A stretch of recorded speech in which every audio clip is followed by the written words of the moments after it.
It was supposed to be the happiest day of her life. But instead of walking down the aisle to meet a man she loved, she stood trembling in an old, torn gown beside a stranger dressed in rags. The guests whispered, some laughed, others simply looked away in pity. No one could understand why a wealthy girl like Anaya was marrying a beggar. But behind the forced smile and glassy eyes was a tale of cruelty, betrayal, and a shocking secret that would soon change everything. Anaya had grown up in a world of silks and chandeliers, her life draped in luxury but haunted by coldness. After her father died when she was just 16, her life changed in ways she never imagined. His new wife, Perveen, her stepmother, assumed full control over the household and, eventually, over Anaya's future. Perveen was elegant on the outside, but behind her painted face was a heart of ice. She had a daughter of her own, Zara, and saw Anaya as nothing more than a rival to her daughter's inheritance and beauty. So she did what many wicked stepmothers in whispered stories did. She began to break Anaya's spirit piece by piece. First, it was the dresses. The vibrant colors Anaya once wore were replaced with dull, outdated clothes. Then came the meals, served last, eaten cold. Eventually, she was barred from attending parties or meeting guests. To the world, Anaya had disappeared, and inside the house, she became little more than a servant with no voice, no will, and no future. But that wasn't enough for Perveen. She wanted to humiliate her, crush her completely. One rainy morning, as thunder cracked through the sky, Perveen summoned Anaya to the parlor. The air was thick with tension, and Perveen's voice was almost too sweet when she announced, "You're getting married." Anaya's heart fluttered. Could it be? A suitor? A chance at escape? Then she saw him. He stood by the door, soaked in rainwater, barefoot, with torn trousers and a fraying shawl wrapped tightly around his shoulders. His beard was unkempt, and his eyes were dark with a silence that made the room feel colder. "This," Perveen said with a smile stretched too wide, "is your husband-to-be. His name is Rehan. He's a beggar, filthy, unworthy, and poor, just like you deserve." Anaya didn't cry. Not that day. Her tears had dried years ago. She simply nodded, her body trembling from the inside out, her thoughts a blur of disbelief and silent rage. They were married 3 days later. The ceremony was rushed, joyless, held in the dim confines of the servants' quarters. No music, no decorations, just a few relatives from Perveen's side who were only there to witness the disgrace.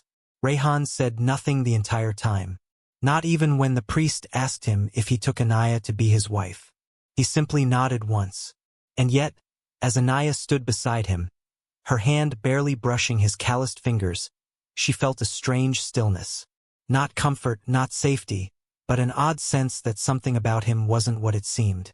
That night, they were sent to a broken-down guest house far from the main estate. It had no running water, a leaking roof, and broken windows that let in the winter winds. Rehan made a bed from straw and laid his blanket beside it. "You can take the bed," he said gruffly, his voice low and raspy. Anaya didn't respond. She just sat in the corner, staring at the wall, her wedding bangles still clinking faintly on her wrists like the chains of a prisoner. Days turned to weeks, and in those weeks, something unexpected happened. Rehan, despite his silence and rags, never raised his voice. He never touched her without permission. Every morning he brought her tea. Every evening, he left the room so she could be alone. He fixed the leaks, patched the broken windows, and gathered herbs for her when she had a cold. She began watching him.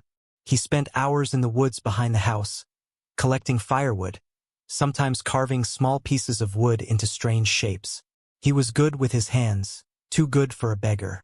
One day, she found a wooden bird left on the table, perfectly carved, wings outstretched as if ready to fly. She said nothing, but she didn't throw it away.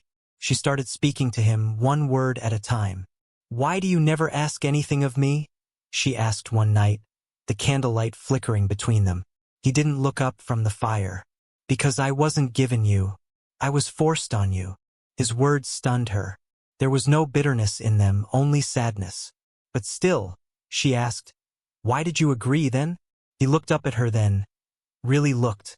His eyes were not dark. They were deep, a strange shade of amber that caught the firelight. Because someone needed to protect you. And I owed someone. Anaya didn't sleep that night. Those words spun in her mind like a riddle. Who did he owe? Why her? What was he hiding? By the end of the 3rd week, she started noticing other oddities. Rehan had scars, deliberate ones. Not the kind beggars get from sleeping on stone, but trained ones. A long, diagonal scar across his forearm. A mark behind his ear. His reflexes were too fast for someone untrained. And then came the night everything shifted. Anaya had gone out to fetch water from the well when she saw 2 shadows lurking by the trees. Strangers, whispering, pointing toward the house. She froze. Her instincts screamed danger. She turned back quietly, but the moment she reached the door, Rehan was already there. I saw them, she whispered. He nodded. Go inside. Lock the door. What's going on? But he was already gone, vanished into the dark. She waited. Minutes passed. Then an hour. Just as she began to panic, the door creaked open. Rehan stepped in, breathing heavily, his shawl stained red. You're hurt, she gasped. He shook his head. Not my blood. She stepped back. What are you? He looked at her, finally letting the silence fall. And then he said something that chilled her to the bone. Your stepmother sent them to kill us both. But I don't die that easily. Last time, we saw Anaya forced into a humiliating marriage with a mysterious beggar named Rehan. A man with silent strength, strange scars, and hidden secrets. But when 2 men arrived in the night to kill them, Rehan disappeared into the shadows and returned bloodied but alive.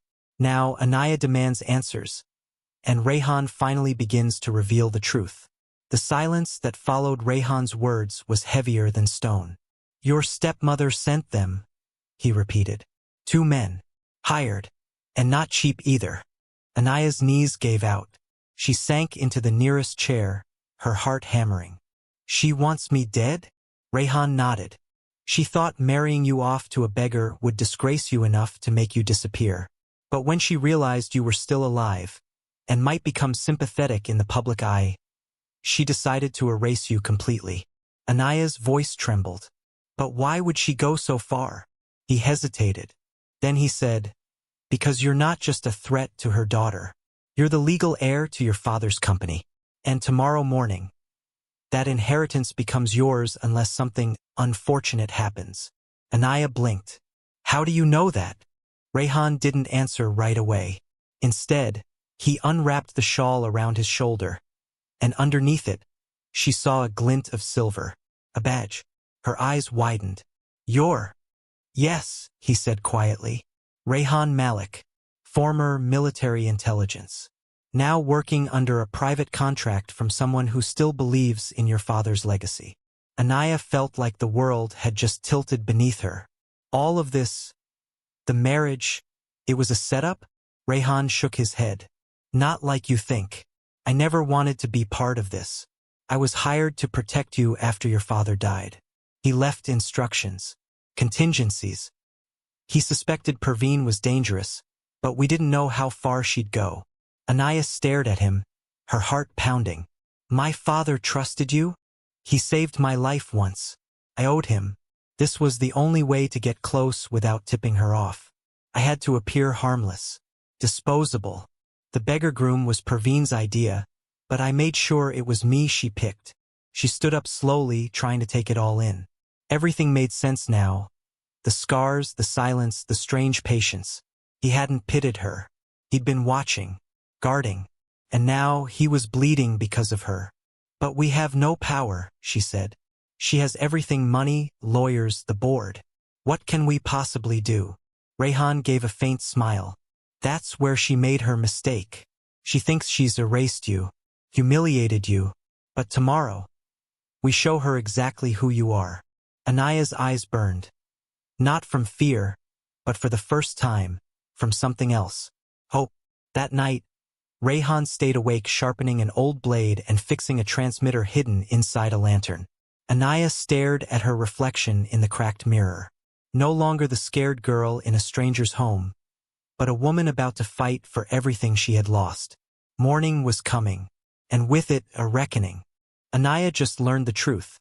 Her so-called beggar husband, Rehan, is actually an ex-intelligence officer sent to protect her. Her stepmother's plan wasn't just to shame her, but to erase her from the inheritance her father left behind. Now the clock is ticking.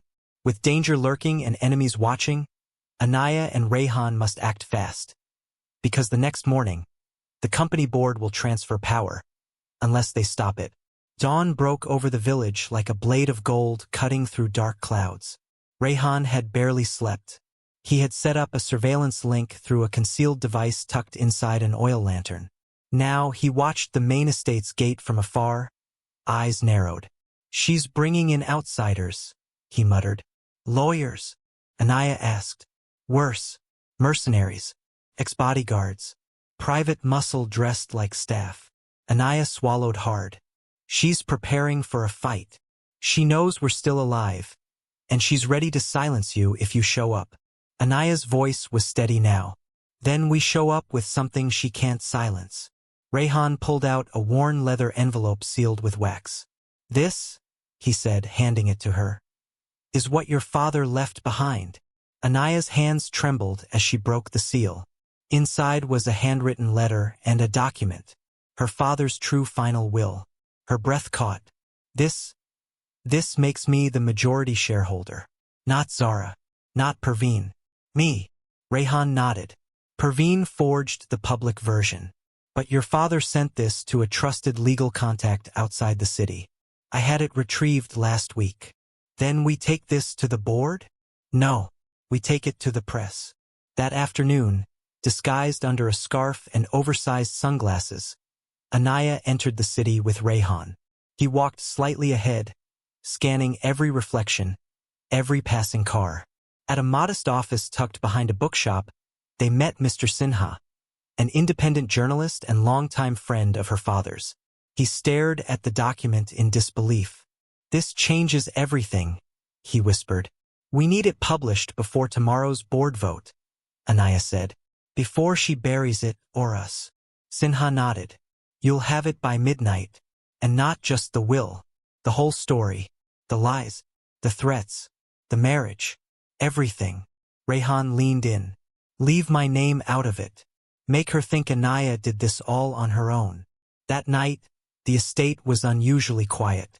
Perveen sat on her velvet armchair, sipping wine, watching Zara try on jewelry. "By tomorrow," she said, "you'll own everything your sister ever had." Zara smiled wickedly. "She's probably living in a shack, scrubbing floors." They didn't know. They didn't see the headlines lighting up phones across the city. "Billionaire's daughter hidden in forced marriage, truth uncovered. Forgery, fraud, and a stepmother's fall. Anaya's battle for justice." They didn't know Anaya was on her way back. Not with tears this time, but with legal power, the media, and a crowd of supporters rallying behind her name. And just before midnight, as Perveen's phone rang and her lawyer screamed through the line, a black car pulled up outside the mansion gates. Anaya stepped out, not broken, not humiliated, but ready. Anaya now holds her father's real will, the one naming her as sole heir. With the press backing her and the truth out, she returns to the estate, no longer the humiliated girl her stepmother tried to erase. But Perveen isn't giving up without a fight. And in the heart of the boardroom, a final showdown is about to decide who controls everything. The air inside the boardroom was electric, stiff suits, sharpened glances, cameras stationed just outside the glass walls. Members of the company's executive team murmured among themselves, the headlines still fresh in their minds. Heiress found living in exile after stepmother's betrayal. Forgery scandal shakes empire's future. At exactly 9 a.m., Perveen entered flanked by two of her lawyers, calm on the outside, but her eyes sharp. Zara followed, her face pale. "What is this circus?" Perveen sneered, looking around at the uninvited media presence. That's when the door opened again. Anaya stepped inside, no longer dressed in shame. She wore a sleek black blazer, her hair pulled back, a small folder clutched tightly in her hands. Rehan was nowhere to be seen, but she didn't need him at her side anymore. He had done his part. Now it was her turn. "You're not welcome here," Perveen snapped, stepping forward. One of the board members stood. "Actually, she is." Anaya placed the folder on the table and opened it with precision. "This is my father's final will. Certified, time-stamped, and legally validated. It names me as his successor." The room fell into silence. Perveen's lawyer leaned in, scanned the document, and paled visibly. "This isn't possible," he whispered. "Oh, but it is," Anaya said, her voice cold steel. "And I have 10 witnesses, 3 notarized copies, and every major news outlet watching right now." Board member Mr. Call, once a silent follower of Perveen, cleared his throat. "I suggest we call an emergency vote." "No need," another interrupted. "The forgery alone is grounds for dismissal, even prosecution." Perveen's face cracked. "You little fool. You think this changes anything? This company, this life, was never meant for someone like you." Anaya didn't flinch. "You're right. It was meant for someone who earned it. Someone who wasn't busy destroying it from the inside." Zara grabbed her mother's arm. "We should go. We've lost." But Perveen didn't move. She stared at Anaya like a snake seeing its own reflection. "You'll regret this. You'll beg for mercy." Anaya walked closer and whispered just loud enough. "I already did. Once. You weren't listening then either." Security was called. Perveen and Zara were escorted out under the flashing lights of waiting cameras. Reporters shouted questions, microphones waved, but Anaya stood still, watching the woman who had tried to erase her be erased instead. Behind her, one of the board members turned and asked softly, "What do you want us to call this day?" Anaya looked out the window, the city skyline blazing in the sunlight. "Call it Day 1. Anaya has taken back her rightful place, with the will exposed, the board on her side, and Perveen publicly disgraced. But one final mystery remains. Who really is Rehan? And why did he risk everything to protect a stranger? The answer lies in the past, and in a secret Anaya was never supposed to discover. Weeks passed. Under Anaya's leadership, the company began to stabilize. Employees who once whispered behind closed doors now nodded respectfully when she entered. She was no longer the lost daughter. She was a rising legend. But there was one person missing. Rehan. After the boardroom showdown, he disappeared, no message, no trace. Just gone. At first, she thought it was his way. Quiet exits. No attachments. But when she found the carved wooden bird still on her desk, the same one he'd left during their first week together, she knew something more was being hidden. One morning, a thick envelope arrived at her office with no return address. Just her name in bold, familiar handwriting. She opened it carefully. Inside was a letter and a photo. "Anaya, if you're reading this, then it means I've done my job, and you've stepped into the world your father always believed you were destined to lead. But there's something I never told you. Years ago, before your father made his fortune, he saved a boy from the streets. A boy who had no name, no home, and no reason to trust anyone. Your father gave me everything: shelter, schooling, purpose. He didn't just make me a man. He made me believe I was more than what I was born into. That boy was me. And when he died, his final wish was that I protect you. At all costs. Even if it meant becoming a beggar again. Even if it meant walking away once my promise was fulfilled. You don't need me anymore, Anaya. You've become everything he hoped you'd be. But if you ever want to find me, look for the wooden birds." Her hands trembled as she turned over the photo. It was a picture of her father, younger, smiling beside a boy, Rehan, no more than 12, barefoot, clutching a wooden carving. She stared at it, tears forming.